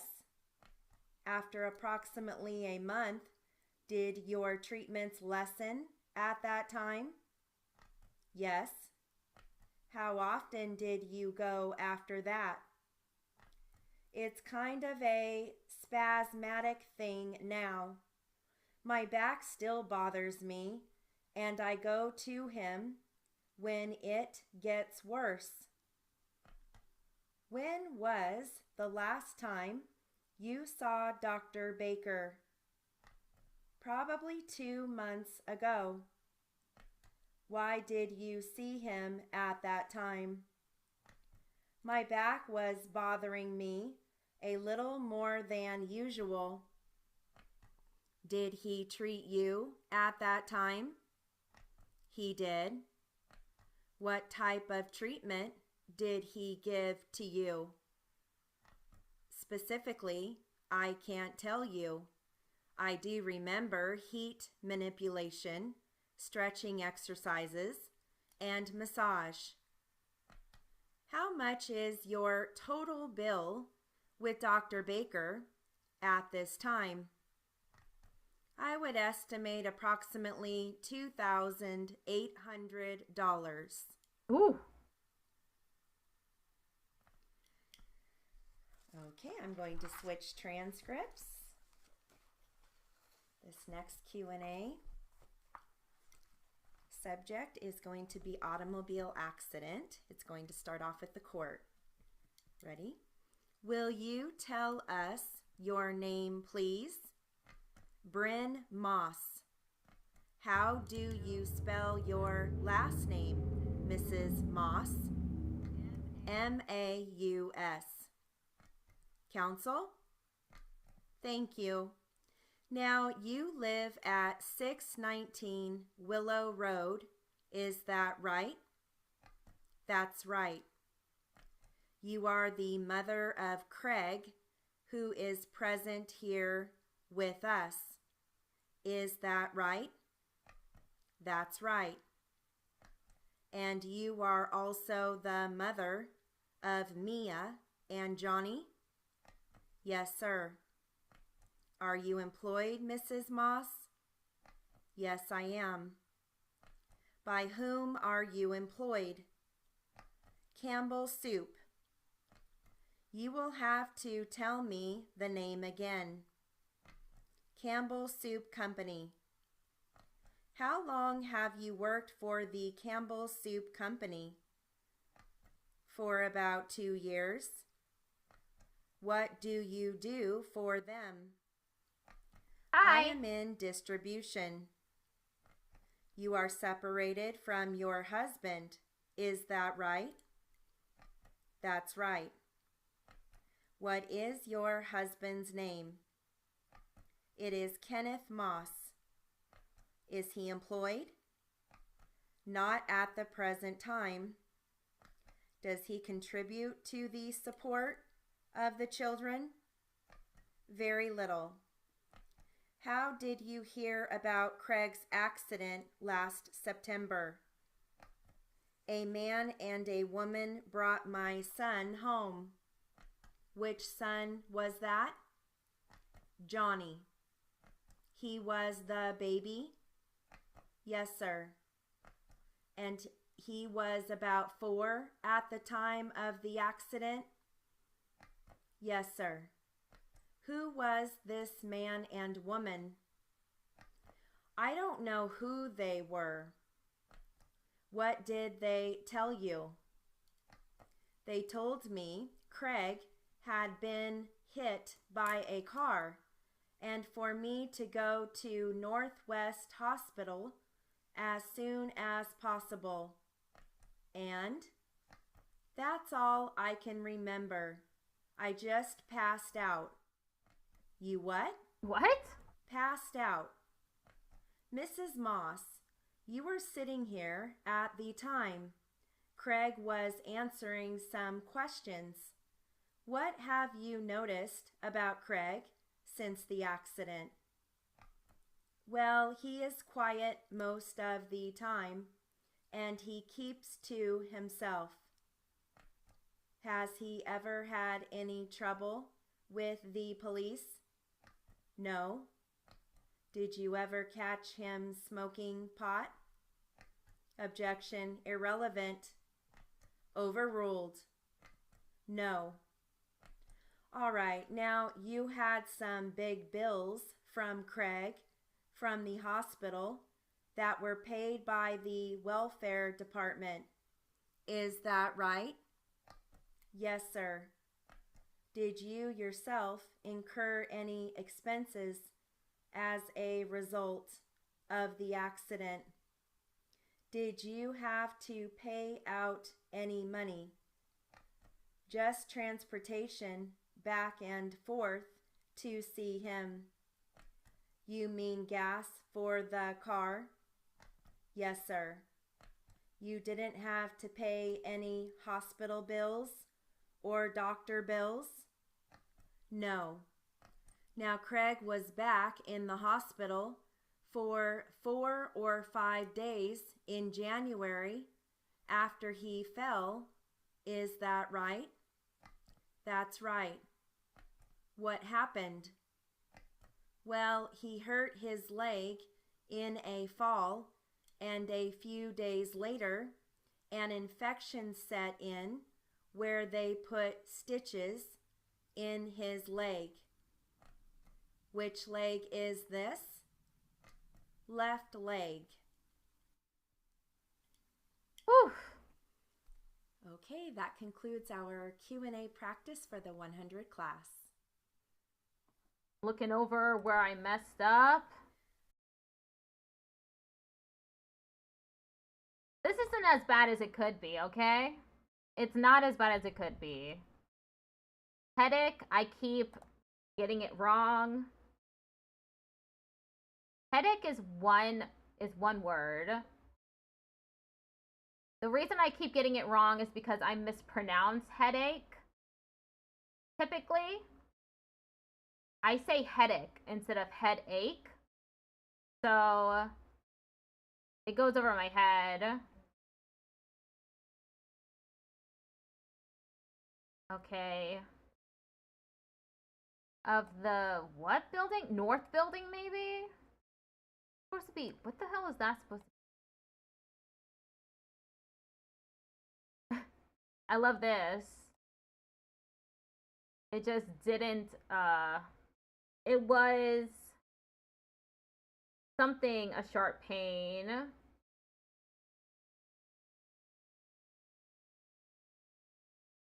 That's supposed to be on the. This, not, this is, I don't know what this is. I don't know how I outputted that. Spain instead of pain. So funny. S or Spain. It's pain with the S. Spain. This one didn't translate at all either. I was struggling. Tampa spelled wrong.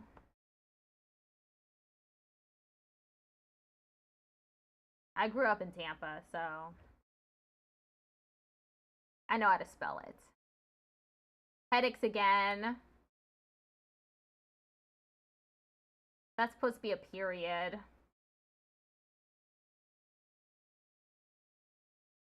This is supposed to be continuous. Oh, and it's a brief. Okay. It's continue with an S. So no Y. It's just S. Continue S.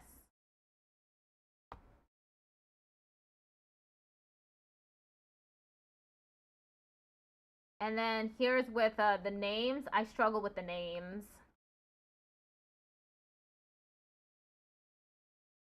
Even if they are typical white people names.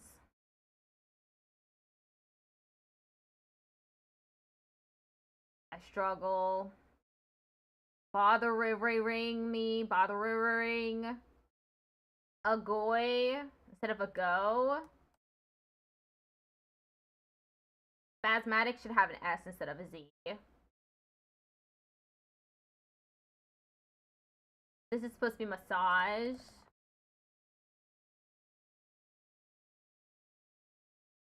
Okay, I see. I see where I messed up there. Here's another name that I messed up. It's supposed to be Kenneth Moss. Capitalized too. Support, I always... Okay. Sport. I can either use the asterisk or I can use an E. I like this. A man and a woman brought my son home. The baby and witness has no clue who this man and woman were. And then the witness passed out. And it's just like they had to skip over that. They were like, "You passed out?" "Yes, I passed out." And then they just had to continue with the questioning like this wasn't unusual at all. Not concerning. Incur any expenses. I had a hard time with the word hospital. Let's see. Is it just the way that I can... Okay, so there is a brief for hospital. It's HPT.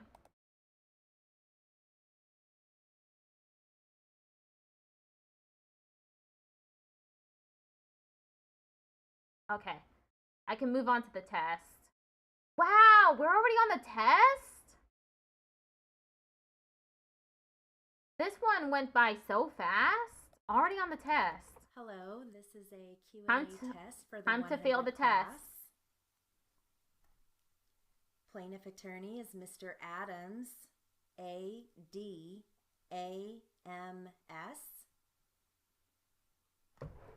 Defense attorney is Mr. Franklin, FRANKLIN.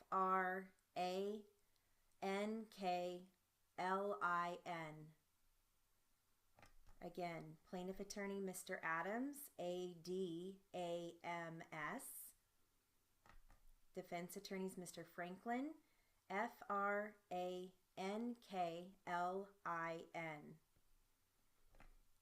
Okay, the defense will be starting. Okay, Ready? I'm ready. Okay, and have you ever had injury to any of the body parts we've discussed and treatment for them? Well, that's two separate questions, Your Honor. Ask one question at a time. Did any of the body parts that you're claiming in this workers' comp case, have you ever had previous injury to any of these body parts in the past? No. Have you ever had medical treatment for any of these body parts in the past? No. Okay, we need to take another 15-minute break, counsel.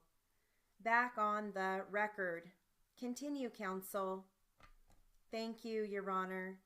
Now, have you ever seen a psychotherapist in the past? No. For any reason whatsoever? Is that for this work comp injury or? No.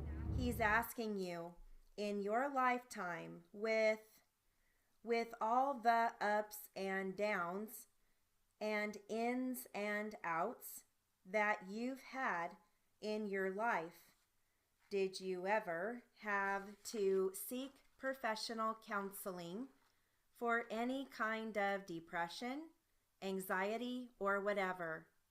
No. Have you ever claimed bankruptcy? Yes, I have. When was that? The year 2000? I'm not sure. I know it was while I was married, around that time. Okay, and you did not seek any psychotherapy or counseling for the bankruptcy at that time? No. That's a good event. That's a rebirth. Credit restored. Why do you need counseling for that? What? Maybe debt relief, but not counseling. Have you ever had any drug or alcohol abuse problems? Are you asking her if she's ever had drug counseling or alcohol counseling? Because people don't think they ever have a problem. Okay, well, I'll first ask you if you've ever had, in your opinion, a drug or alcohol problem. No. And then I would have asked, have you ever had any drug or alcohol counseling? No. And has anybody ever told you they thought you had a drug or alcohol problem? No. Okay. Have you ever participated in an AA group or 12-step? 12-step program? No. Okay. Do you belong to a church?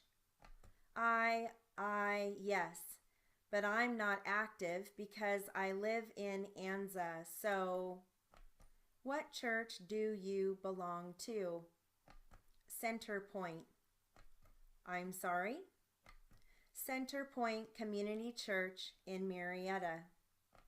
Is that a Christian denomination? Correct. And when was the last time you attended that church? It was last Sunday. On Palm Sunday? Yes, Easter Sunday. A couple of days ago? Correct, a few days ago. And before that, when was the last time that you attended church? A couple of months prior to that. So it's very infrequently that you'd go? That is correct. If it was closer, would you attend more often? Oh yes, I would love to be involved. You enjoyed it, didn't you? Oh yes, I did. Very much so.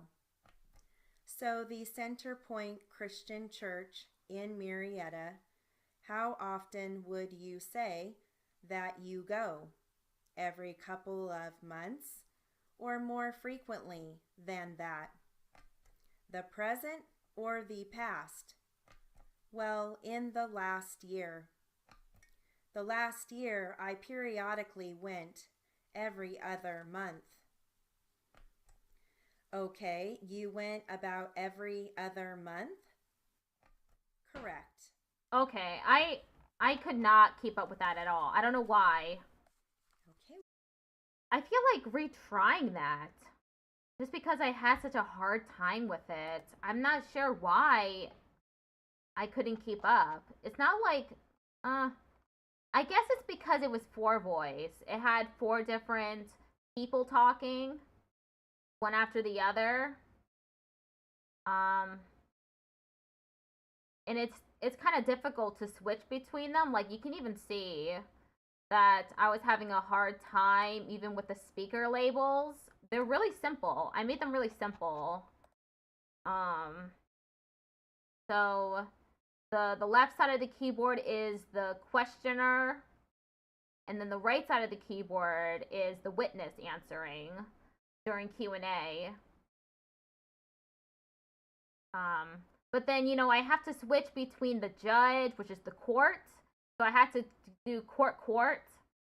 And then there's the plaintiff attorney who is also talking every now and then, asking questions. And that is just the left upper side of the keyboard. I do that twice. And sometimes I forget.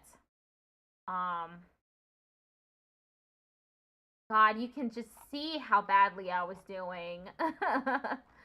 It's really recognizable in the transcript itself. Like, just the mistranslates. I forgot how to do bankruptcy. It's a whole brief. Abrupt. It was really weird when the judge said that people shouldn't need to get counseling for bankruptcy. Bankruptcy is traumatic. They called it a rebirth, but I would just say that it was traumatic. Just because if you're in that situation, you have to deal with the court system, and you're in over your head with debt. And then after that, you know, you can't, I believe it's like 10 years, you can't, 10 years, you can't, something to do with banking. I forget. It wasn't another, literary and jury charge. It was a jury charge, that was talking about bankruptcy. That's where I learned it from. Professional.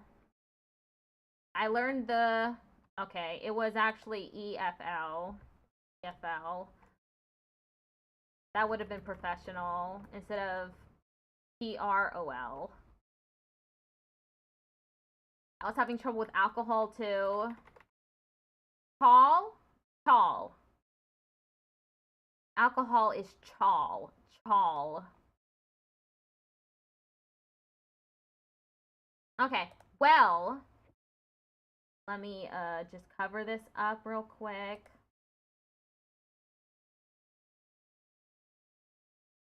And that is the end of the stream. I'm going to raid into Yuraite. Yuraite is currently playing golf with Grandpa Katsu. And maybe someone else. Let me check. Grandpa Katsu and more. Okay, so a lot of friends. Golf with your friends. Okay. Let me go and set the raid. Okay, I'll be back tomorrow to finish, probably finish playing Yakuza 0. We're doing Kiryu sub-stories now. Since I finished most of Majima's. I was only missing a few from Majima. I decided to skip to Kiryu because I was tired of the Cabaret Club minigame. And then probably on Saturday I'll be playing Persona 5 The Phantom X. But only if I think I'm able to get past the final boss for chapter 2. The final boss has like 2 forms, and the first one just wipes out my team, which sucks. Wipes out my team except for one person, maybe sometimes.